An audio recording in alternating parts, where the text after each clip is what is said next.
I mobilized scores of my acquaintances to find Litvinenko. Nobody knew him, and some didn't want to know the ex-KGB man. I managed to get hold of the office of the exiled oligarch Boris Berezovsky.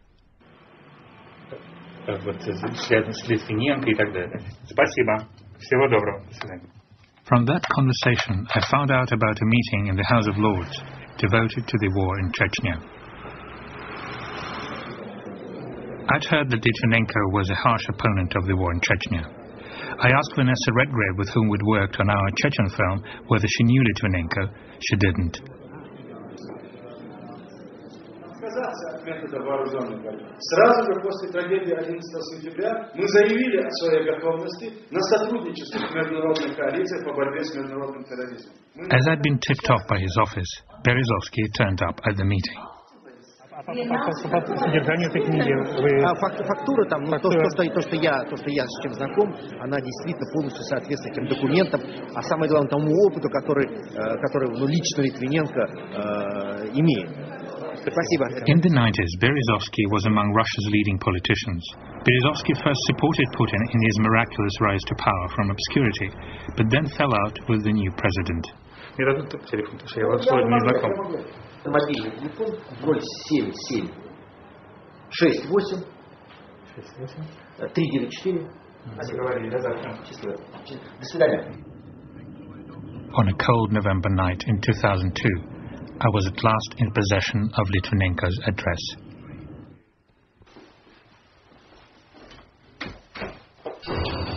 Все говорят ФСБ, ФСБ. Но очень немногие понимают, в чем функция этой организации в обществе, в таком обществе, как Россия. В нашей стране спецслужбы фактически являются тайной политической организацией, которая использует острые формы и методы, тайные методы, не для противодействия иностранным разведкам и террористическим организациям, а для удержания власти определенной части лиц. То есть для захвата власти в 1999 году, 2000-м, российские спецслужбы использовали тайные методы, которые им по закону предоставлены для борьбы с терроризмом и спецслужбами противника. То есть, если бы этим занималась армия, то они бы выехали на танках, выкатили пушки, подняли в воздух боевые самолеты. Но это бы все заметили. А так как спецслужбы России имеют на вооружении тайные методы, то это никто не заметил. И увидели только, когда в Кремле оказался чекист. И в правительстве чекисты, и везде чекисты. Во времена КГБ это был вооруженный отряд коммунистической партии, то сейчас я думаю, что это вооруженный отряд определенного клана российских чиновников. Коррумпированные части российских. The official FSB website presents the history of Russian security services as an uninterrupted line including Stalin's henchmen. They are seen as direct predecessors of today's officials. Преступников, продавшихся вражеским разведкам, изменников и шпионов, продавших врагу нашу родину, расстрелять, как поганых псов.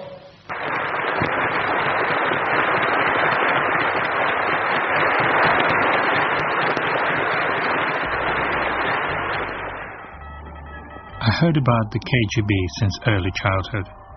At the age of 4, I heard my grandparents mention some big house. I was understandably curious and kept asking what it was and why it was big. I didn't get a satisfactory answer. Years later, I realized that the big house was the name of the headquarters of Leningrad's KGB.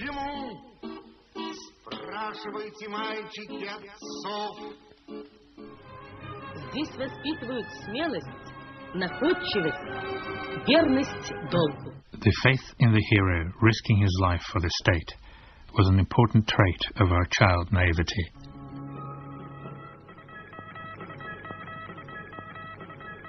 The Soviet spy Stirlitz, from a cult movie, was like a deity in a popular, thrilling myth.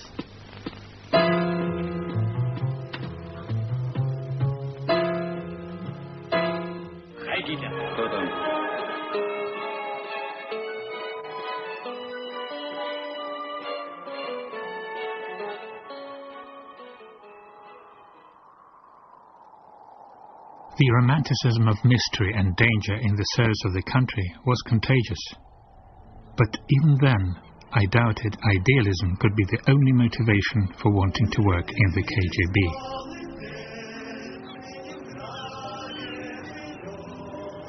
I entered a theatre school which was considered an ideological educational institution.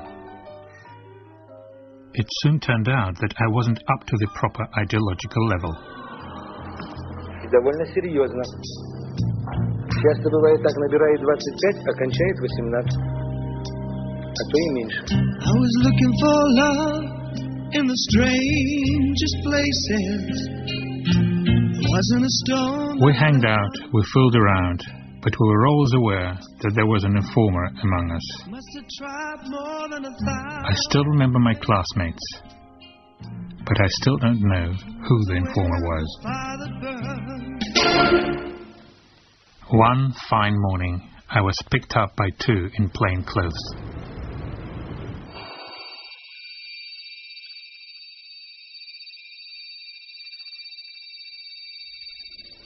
Путин, перед тем, как поступить в университет, пошел в КГБ и предложил свои услуги. И я уверен, что этими услугами воспользовались. То есть Путин, учась в университете, должен был писать доносы на своих друзей. То есть, если Путин находился в университете и его готовили в КГБ не менее года, он писал, выполнял поручения сотрудников 5-го управления КГБ СССР. А их интересовало только одно – борьба с идеологией вражеской, как они говорили, борьба с инакомыслием. То есть Путину ставили задачи среди студентов искать людей, кто критикует коммунистическую партию, кто критикует лидеров советского государства, кто рассказывает политические анекдоты, и об этом писать. For 5 hours, under the portrait of the KGB founder Dzerzhinsky, two officers quizzed me on my views on our Soviet reality, offering collaboration. I refused and was soon thrown out of the theatre school. Путин говорит, что меня научили любить Родину в КГБ. То есть, когда Путин писал доносы на своих сокурсников, его учили любить Родину. Слава советскому студенчеству! Ура! Да здравствует советская молодежь! Ура! Years later, I met Natalia Lazareva, an artist and one of the last Soviet political prisoners. Ironically, today she's working in a Tsarist political prison, now a museum.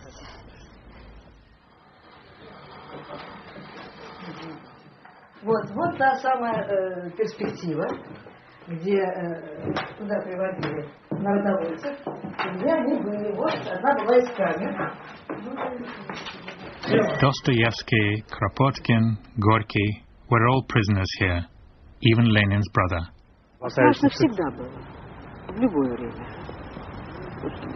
Вы думаете, диссидентской деятельностью заниматься было не страшно? Страшно. Мне один раз попало по челюсти ногой. In 1982, Natalia was sentenced to 4 years for illustrations in a feminist journal.